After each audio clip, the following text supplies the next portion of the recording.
અમદાવાદમાં આરટીઓ દ્વારા મહત્વપૂર્ણ નિર્ણય લેવામાં આવ્યો છે। આપણે જણાવી દઈએ કે આરટીઓ દ્વારા મહત્વપૂર્ણ નિર્ણય અમદાવાદ આરટીઓએ શહેરમાં રેપિડો ઓલા ઉબેર જે બંધ થશે તેવો નિર્ણય લીધો છે। આરટીઓને ફરિયાદો મળતા નિર્ણય લેવામાં આવ્યો હોવાનું સામે આવ્યું છે। તો સર્વિસ બંધ થતા સર્વિસના ગ્રાહકોની ચિંતામાં વધારો થયો છે। તો અમદાવાદ શહેરમાં રેપિડો ઓલા ઉબેર બંધ થશે।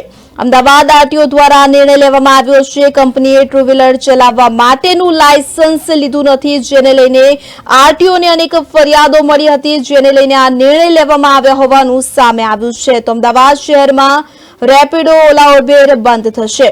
તો આરટીઓ દ્વારા નિર્ણય લેવામાં આવ્યો છે। સર્વિસ બંધ થતા સર્વિસના ગ્રાહકોની ચિંતામાં વધારો।